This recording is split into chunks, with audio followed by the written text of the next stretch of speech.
amigos, c'est Bubu pour une vape libre. Donc je reviens vers vous dans cette vidéo pour vous faire la présentation du package du Reload S RTA. C'est un single coil. J'ai le Reload 26 qui me régale, qui est vraiment mon ato favori. Dual coil, déjà un look qui est pas comme les autres, qui a vraiment un look spécifique à lui et qui est vraiment magnifique. Une facilité de vie, cotonnage simple, placement de coil simple, des saveurs au top. Franchement, moi, c'est l'atto qui me régale. Donc, je me suis dit, pourquoi pas continuer avec Reload. En plus, bon, moi, j'avais plus trop de single, j'avais plus de single coil. Donc là, moi, je me suis pris le létal. Et j'ai dit, c'est vrai que j'ai qu'un single coil. Donc, pour faire une petite comparaison, c'est bien d'en avoir un deuxième. Et du coup, je suis parti sur le Reload S RTA. Donc là, nous allons faire une vidéo pour la présentation du package, ce qu'il y a dedans, à quoi ressemble l'atto, ses spécificités, et commencer à l'appréhender et commencer à lire l'atto en fait. Il faut commencer à regarder à quoi ressemble l'atto et savoir un peu déjà avant de faire ses premiers montages, qu'est-ce qu'on va devoir faire. Donc voilà, on va pouvoir passer maintenant à la présentation du Reload S RTA.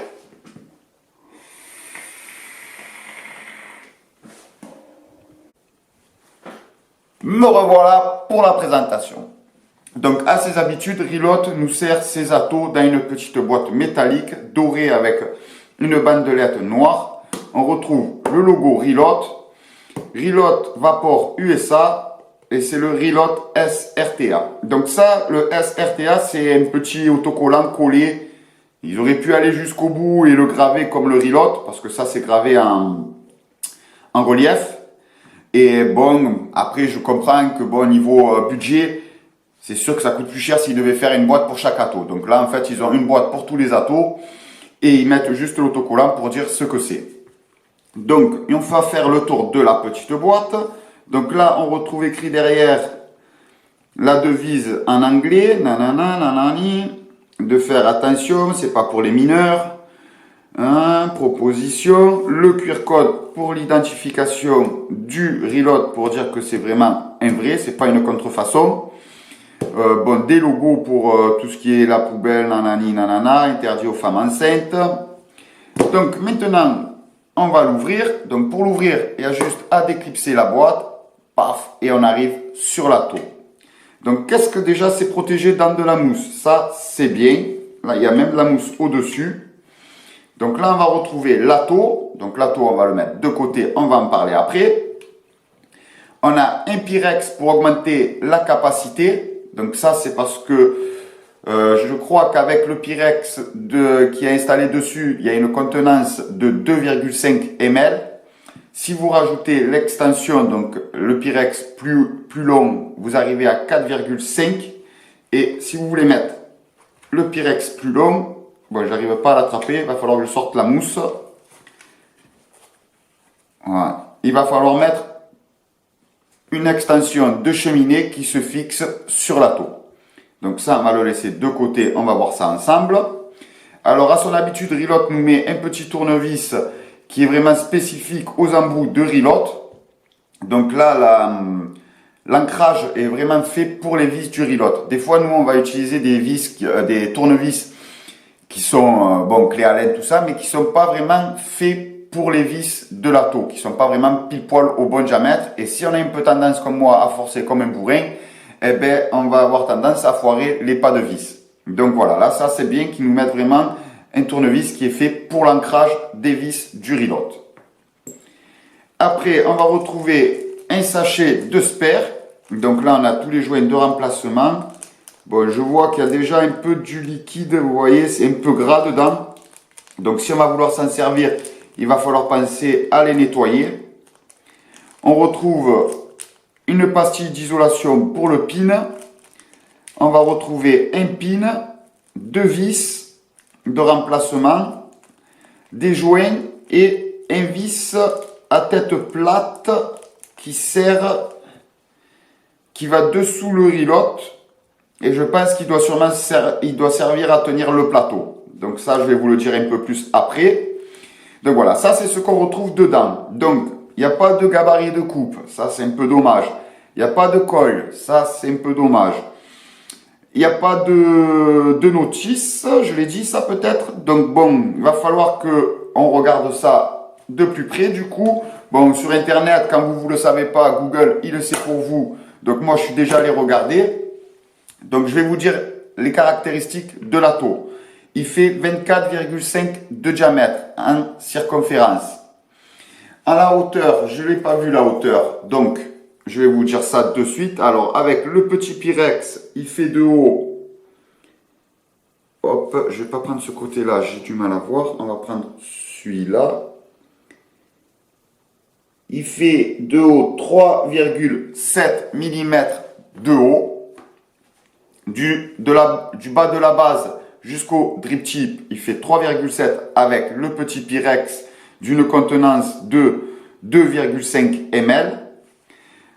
Donc là maintenant on va zoomer un peu pour que vous voyez un peu de plus près la bête. Voilà. Donc voilà à quoi il ressemble avec le petit Pyrex et la petite contenance donc de 2,5 ml. Circonférence de l'atto, c'est un 24,5 de diamètre. En dessous, on retrouve écrit SRTA, le logo de Rilot, Vapor US et le numéro de série, le 7816. Donc voilà ce qu'on retrouve sur l'atto. Il a vraiment une belle ergonomie. Il est vraiment très joli, je trouve. Il a des reliefs qui sont vraiment sympathiques. Ça change aussi. C'est pas des attos qu'on trouve partout comme ça. C'est rare qu'il y ait des reliefs comme ça. Donc moi je trouve ça vraiment sympa. Un drip tip, je sais pas en quoi il est, mais il est joli. Ça fait sympa. Ici on va retrouver les arrivées d'air. Donc ça va être deux entrées cyclopes. Donc elles sont vraiment larges. Elles sont larges mais pas trop longues. De longueur elles font 7 mm et de large elles font 3 mm. Donc voilà, c'est de sacrées ouvertures quand même pour un single coil. On voit derrière le plateau, donc ça c'est sympa, ça ressort doré, ça fait joli je trouve, ça donne un joli style. Donc ça c'est pour les arrivées d'air. Donc maintenant on va aller voir un peu le plateau, à quoi il ressemble. On va regarder déjà le remplissage. Le remplissage il se fait par en haut, un petit quart de tour, on dévisse. Et on a deux larges haricots avec ne pas jeter à la poubelle, CE, la norme. On a deux petits crans ici, deux petits crans ici. Hop, pour serrer, il n'y a pas besoin de... Mais c'est même pas... Ouais, c'est un quart de tour, mais vraiment très petit. Il faut forcer pour le défaire. Donc ça veut dire que dans le sac ou quoi, ça va bien tenir. Il faut quand même appuyer et après tourner. Donc ça, c'est bien. Qu'il n'ait pas tendance à s'ouvrir quand vous l'avez dans un sac ou quoi, parce que sinon, bon là, c'est la catastrophe. Donc ça, c'est bien. Un drip tip, on dirait un 810. Alors, maintenant, on va le dévisser. Oh.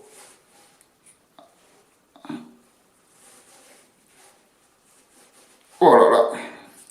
Et bien serré. Bon, là déjà, j'ai dévissé la base. Donc la base se dévisse, le plateau se dévisse avec une bague. Après, du coup, le plateau, il reste dedans. Il faut le déclipser. Voilà. Donc là, nous avons le plateau. On va y revenir après. Hop. Et alors, on va essayer, voilà. On va essayer de dévisser la cheminée. Et voilà, vous avez votre atto qui est démonté. Est-ce que la bague d'airflow s'enlève? On dirait que oui. Voilà, ouais, elle s'enlève. Hop. Voilà, la bague d'airflow s'enlève. Bon, on va la remettre de toute façon parce que bon, moi pour le nettoyer, vu que je nettoie avec le bac à ultrasons, ça se nettoie, ça ira bien nettoyer à l'intérieur. Donc pour la remettre, je vois qu'il y a déjà un joint ici pour tenir, qui tienne bien. Et il y a un petit cran. Donc le petit cran, ça doit être pour faire l'arrêt. Donc il faut bien le replacer au bon endroit. Donc on va aller regarder ça. Voilà. Là, il est replacé. Et je pense que ça doit faire arrêt. Donc là, moi, je vais le remonter avec l'extension. Donc l'extension, elle est ici. Donc on va prendre, il y a un petit joint d'étanchéité. On va aller le visser dedans. Hop, voilà, ça se visse très bien. On va prendre le Pyrex qui est plus long. On va prendre le dessus. Hop là. Et pas de vis, rien à dire, ça se visse tout seul. Voilà, vous voyez la bague d'airflow, elle a une butée. Tac. Pour bien avoir une bonne prise en main quand vous allez resserrer votre Pyrex. Voilà, le Pyrex, il est serré. Il ne bouge pas, donc c'est bon. Donc vous avez bien sûr un joint en dessous du Pyrex, ici, sur la base. Et vous avez un joint d'étanchéité en haut pour bien tenir le Pyrex. Donc là, on a le large arrivée d'air cyclope. Maintenant, on va prendre un peu de temps pour regarder un peu ce plateau. Comme je vous ai dit, ce n'est pas un plateau commun. Donc, vous allez avoir les arrivées d'air qui arrivent ici, sur les côtés. Et qui arrivent ici, sur l'autre côté. Après, de là, je ne sais pas si vous allez voir, mais il y a un petit trou ici qui fait que l'air va descendre aussi en bas et qui va pouvoir arroser le coil par-dessous. Vous voyez, il va être arrosé par ici, par-dessous. Donc, franchement, vu comme il doit être positionné, le coil, il va vraiment être arrosé de partout par l'air. Donc, il va vraiment, vous voyez, il va avoir aucune vapeur qui va être perdue. La vapeur va directement monter dans la cheminée. Donc ça présage déjà de très très bonnes saveurs. Quand vous avez un coil comme ça qui est arrosé de l'air de partout, ça présage vraiment de bonnes saveurs. Il ne va pas avoir de déperdition de vapeur et de dilution de la vapeur du coup. Et ça va vraiment aller directement dans la cheminée. Après, on va voir aussi qu'ici, c'est les arrivées de jus. Donc c'est pareil, c'est deux larges cyclopes, ici et ici. Donc on voit que c'est assez près du plateau. Donc il faudra penser, vu que les rigoles du coton sont assez larges, il va falloir vraiment remplir d'un bout à l'autre des rigoles. Peut-être pas trop le tasser, mais bien l'envoyer quand même au fond pour pas qu'il y ait tendance que le jus passe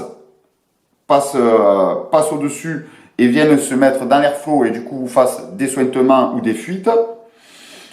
Donc là, comme on voit, les fixations sont en haut. La fixation est ici et ici. Donc les pattes, il va falloir qu'elles soient en haut. Ça, c'est un truc qui change. On n'a pas l'habitude. Souvent c'est du postless, ou bon, les pattes sont en bas ou droites, des fois selon. Mais les pattes en l'air, j'en ai pas encore fait comme ça. Donc ça, c'est une nouveauté. On voit ici aussi la pastille d'isolation. Donc ça, c'est pour l'isolation entre le pôle positif et le pôle négatif. Elle est ici, la languette. Donc c'est bien isolé, la languette est large, donc il y a une bonne isolation. On va regarder à quoi il sert ce petit vis. Pour voir un peu qu'est-ce qu'il faut faire avec ce vis. À quoi il sert. Donc on va dévisser. Hop, ah, j'ai senti. Voilà. C'est pour en fait dévisser une mâchoire du plateau. Vous voyez, là, ça dévisse cette mâchoire-là. Donc, en fait, ça sert à, si vous voulez vraiment nettoyer votre atteau de fond en comble ou quoi, vous pouvez carrément dévisser les deux mâchoires parce que celle-là doit être tenue, je pense, par le pin d'en bas et l'autre, la petite, est tenue par ce petit vis-là à embout plat. Donc, bon, ça, on a vu, c'est bon. Moi, je vais juste quand même le nettoyer en gros. Donc, j'ai pas besoin non plus de tout démonter parce que bon, l'atteau est quand même propre. Donc, moi, c'est juste que je vais le mettre au bac à ultrasons pour enlever la petite graisse qu'il peut y avoir d'usinage. Voilà, hop, ça, c'est serré. Donc, après, en regardant un peu le plateau, on voit que le plateau, quand même, l'espace entre est assez large. Donc, ça veut dire qu'il va falloir quand même un coil assez balèze. Moi, je pense que là-dedans, je vais pouvoir y glisser au moins un coil de diamètre 3 ou de diamètre 3,5 même. Je pense que même 3,5, ça sera peut-être mieux. Ça sera même mieux. Pour qu'il soit près des airflows et que l'air tape directement sur le coil. Après, je vois moi qui ai aussi tendance à serrer mes vis comme un bourrin.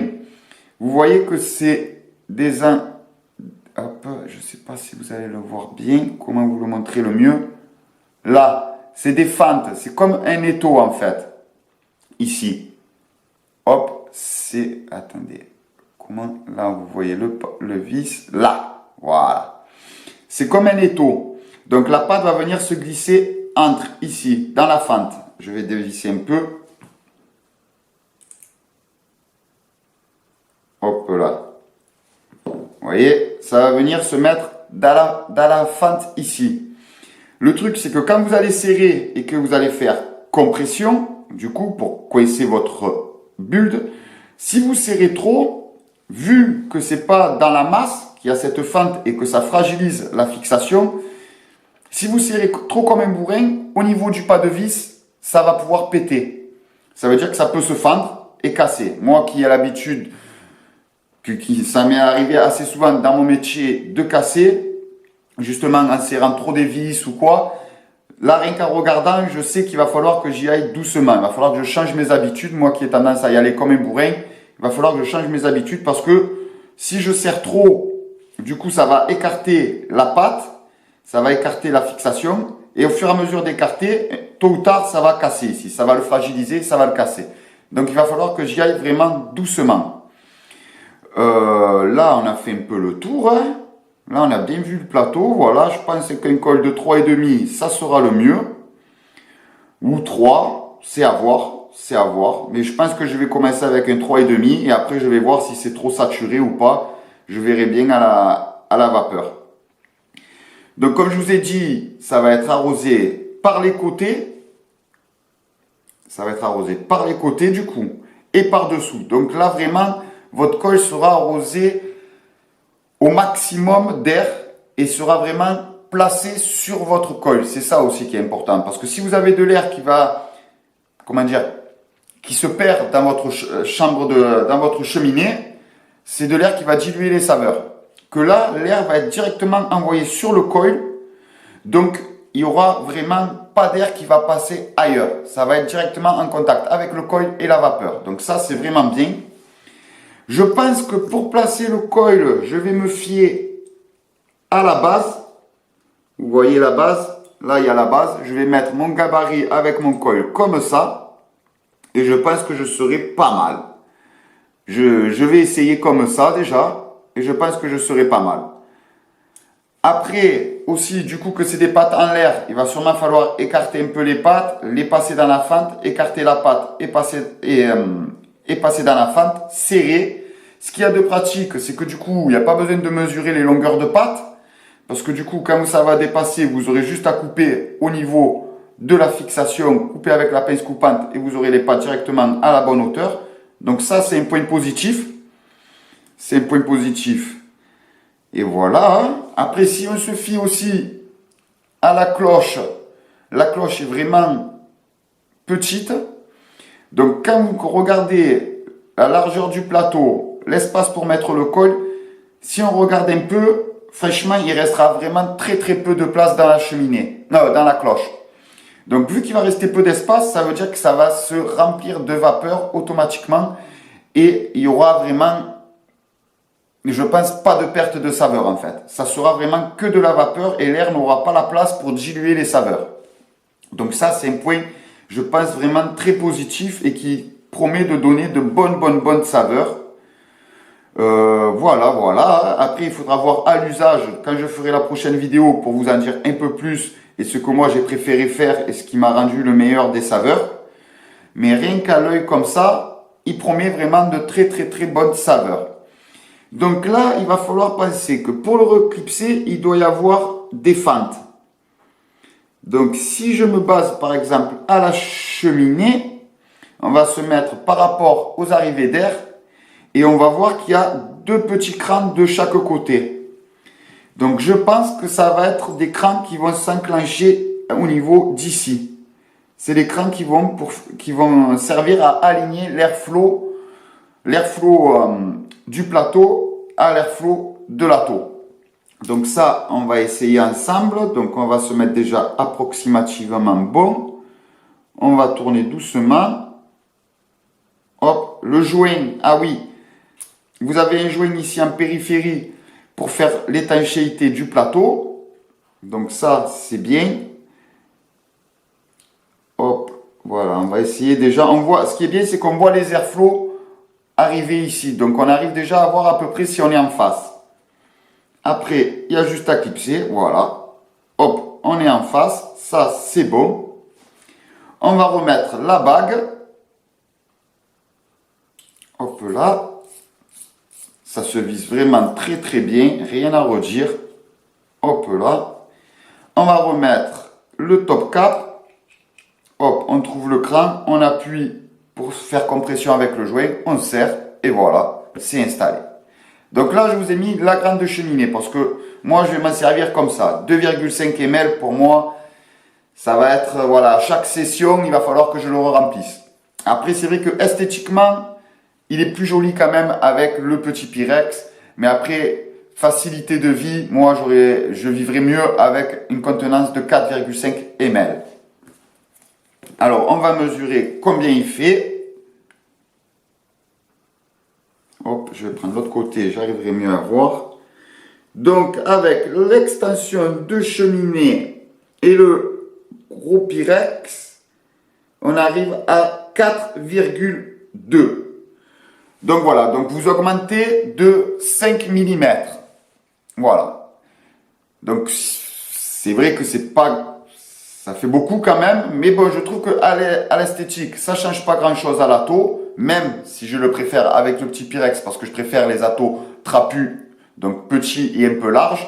Donc voilà, moi je le préfère avec l'autre Pyrex, mais niveau facilité de vie, il me faudra du 4,5 parce que 2,5 vraiment pour moi c'est rien. Donc voilà, donc moi je vais rester comme ça. Après, vu les arrivées d'air, je pense aussi qu'il va bien ventiler. Rien qu'à l'aspect comme ça, on voit qu'il va bien ventiler. L'airflow est vraiment aligné avec la base, avec le plateau. Donc ça, c'est bien. Donc là, l'air va vraiment bien arriver directement sur le plateau. Ça, c'est sympa. Et voilà, je pense qu'on a fait le tour de ce petit Reload S RTA. Donc il y a plusieurs couleurs. Il y a le black, le doré, le stainless steel. Moi j'ai pris black car je vais le mettre sur... je me suis fait plaisir et j'ai changé ma box que je me sers pour le travail. Donc c'est un atto que je vais prendre pour le travail. Je sais, on va dire, c'est dommage parce que bon, vu l'atto, c'est sûr que c'est dommage. Après, il n'est pas si excessif que ça, hein, quand même. Parce que là, bon, c'est vrai que le package est léger, mais c'est un atto que vous trouvez aux alentours de 35-40 euros. Donc à 35-40 euros du reload, quand même, franchement, c'est pas excessif. C'est pas excessif. Par exemple, j'ai pris le létal. Le létal était à 60 euros. Mais à 60 euros, le seul truc qui a changé que j'avais en plus, c'est le gabarit de coupe. Après, niveau coton, tout ça, j'ai rien eu en plus. Pas de coil aussi, il me semble. Donc pour 20 euros de moins, il vous manque juste le gabarit de coupe. Bon, après, si comme moi, vous avez plusieurs attos, souvent, comme moi là, le Fat Rabbit, il y avait le gabarit de coupe, il y avait les coils, il y avait le coton, je crois. Donc il y a vraiment tout pour faire le premier montage. Donc ça, c'était sympa. Après, bon, ça sert à rien d'avoir 15 000 gabarits de coupe aussi, parce que bon, quand vous en avez un, ça suffit. Voilà. Donc pour le prix, il y aurait pu... Pour le prix, ça reste correct, on va dire. Pour du reload vapor, ça reste correct. Après, il y aurait pu avoir un peu plus de choses. Par exemple, il y aurait pu avoir la notice pour nous dire quand même les caractéristiques de l'atto. Par exemple, les dimensions, la capacité en ml. Ça aurait pu être dedans, c'est sympa. Comment dévisser aussi pour vous donner déjà une première prise en main. Parce que des fois, bon, ben, on ne sait pas. Donc, bon, on hésite, on a peur de casser. On a peur de casser tout ça. Donc ça, ils auraient pu le mettre aussi. Mais bon, ça reste du reload. Donc ça reste une qualité vraiment bien. Moi je trouve que déjà, niveau finition, il n'y a rien à redire. C'est esthétiquement, il est vraiment joli. Niveau plateau, ça sort du commun. Donc c'est nouveau. Donc c'est à essayer aussi. Mais ça promet de bonnes saveurs. Donc ils se sont pris un peu la tête quand même à chercher un bon plateau pour faire du RTA. Parce qu'il existe aussi le Reload S RDA, donc un dripper qui est vraiment bien réputé niveau saveur. Donc ils ont voulu refaire un peu, je pense, ils ont voulu garder le Reload S en fait pour faire du single coil mais en RTA. Donc ils se sont pris la tête quand même à faire un plateau qui sort du commun. Donc je pense ça a été recherché, donc ça c'est bien. Rien qu'à l'aspect, il a l'air de vouloir donner de bonnes saveurs, donc ça il va falloir voir à l'usage. Et voilà, donc on va pouvoir passer à la conclusion. On a vu à quoi ressemblait ce petit Reload. Passons à la conclusion.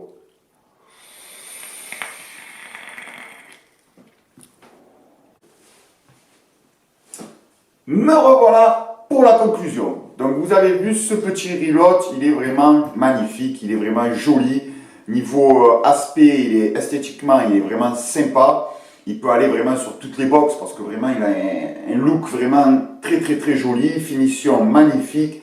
Le plateau est hors du commun parce que c'est pas un plateau qu'on a l'habitude de voir, mais comme vous avez vu, il est vraiment enroulé par l'airflow. Donc là, ça promet vraiment de très bonnes saveurs. Après, pour du Reload, ça reste pas excessif en prix parce que du coup, je vous dis, vous l'avez aux alentours de 35-40 € maintenant parce que ça fait un petit moment qu'il est sorti. De toute façon, moi, j'achète jamais l'auto quand il vient à peine de sortir parce que de toute façon, quand il vient à peine de sortir, les prix sont faramineux. Donc là, vous attendez un peu, là, comme là, ça doit faire un petit moment maintenant qu'il est sorti. Je crois qu'il est sorti en fin d'été, ça fait 4-5 mois qu'il est sorti, je pense. Donc voilà, les prix deviennent dégressifs au fur et à mesure. Donc voilà, il vaut mieux attendre un peu, je pense, surtout quand vous avez des atos, il n'y a pas besoin de se presser non plus pour avoir le tout dernier. Vos atos, vous allez très bien avant. Après, si vous voulez essayer du nouveau, ceux qui veulent, ils peuvent se faire plaisir. Hein. De toute façon, hein, ceux qui peuvent, ils peuvent. Mais voilà, vous savez que les prix deviennent dégressifs au fur et à mesure. Quand l'ato vient de sortir, de toute façon, c'est toujours... de toute façon, déjà, d'une, ils vous font de la publicité qui vous donne envie de l'acheter. Donc, le type qui est tenté, il va se faire plaisir, il va l'acheter. Le type qui est un peu patient, eh ben, il va attendre un peu que les prix baissent. Et du coup, après, il fera peut-être une meilleure affaire et il aura quand même l'ato au final. Après, bon, vous avez vu le plateau, l'espace entre les airflows est quand même assez large. Je pense que dedans, il faudra monter du minimum 3. Comme là, de toute façon, j'ai remarqué qu'il y a pas mal d'atos que j'ai eu là. Et que ils sont le mieux en 3, 3,5 même. Il y en a que j'ai monté en 3,5. Ce n'est pas des habitudes que j'ai. D'habitude, je roule à 2,5 mes coils. Mais là, c'est vrai que j'ai remarqué que sur certains atos, pour mieux remplir la cheminée, pour mieux remplir la cloche, tout ça, en mettant du 3,5, ça prend plus de place. Donc automatiquement, la place prise et enlève de la place pour l'air en fait. Et que l'air dilue les saveurs. Donc j'ai remarqué que des fois, des gros coils peuvent être mieux. Donc là, à l'aspect du plateau, déjà, je pense que le minimum, ça sera du 3. Voire du 3,5, ça peut être possible aussi. Il faudra que j'essaye. Je vous ferai ça, je vous dirai ça de toute façon quand je ferai la revue du montage. Après, je vous ai montré comment dévisser le petit vis plat, à quoi il sert en dessous. Ça sert à dévisser les mâchoires de la fixation du col si vous voulez vraiment nettoyer en profondeur votre ato. Je vous ai montré ce qu'il y avait dedans le package, donc les spares, un pin en plus, une isolation de pin. Le vis à embout à tête plate pour justement tenir une mâchoire du plateau. Vous avez des vis de remplacement pour les fixations de coil. Par contre, c'était un peu gras dedans. Ça, c'est dommage. Je ne sais pas ce qui s'est passé. Est-ce que c'est quand ils ont préparé l'ato, bon, va savoir, ça, ils sont dans des endroits où il y a la graisse ou quoi. Donc du coup, ça a un peu sali les joints. Il faudra penser à le passer au bac à ultrasons avant de s'en servir pour vraiment bien le nettoyer en profondeur. Que dire de plus voilà, avec le petit Pyrex, vous avez une capacité de 2,5 ml. Avec le gros Pyrex et avec la cheminée et l'extension, vous arrivez à une capacité de 4,5. Avec la capacité de 4,5, il fait de haut 4 cm,2 cm. Avec la capacité de 2,5, il fait 3 cm,7 cm. Donc ça reste pas un ato qui est haut, qui est énorme. Il a un diamètre de 24,5 de diamètre. Donc il peut s'adapter à peu près à toutes les boxes. Donc ça c'est bien. Et Voilà, on a fait le tour du Reload S. Maintenant, il ne va plus qu'y avoir à l'essayer, à dire ce que j'en pense. Donc, si cette vidéo vous a plu, pensez à mettre un petit pouce. Abonnez-vous pour voir les autres vidéos qui vont arriver. Pensez à partager. Mettez un commentaire s'il y a des choses que vous voulez que je sois plus précis. De toute façon, il y aura une vidéo montage où je serai encore un peu plus précis dans tout ce qui est le montage. Donc, voilà, ça sera un peu plus précis. Et en attendant, vapez tous pour une vape libre.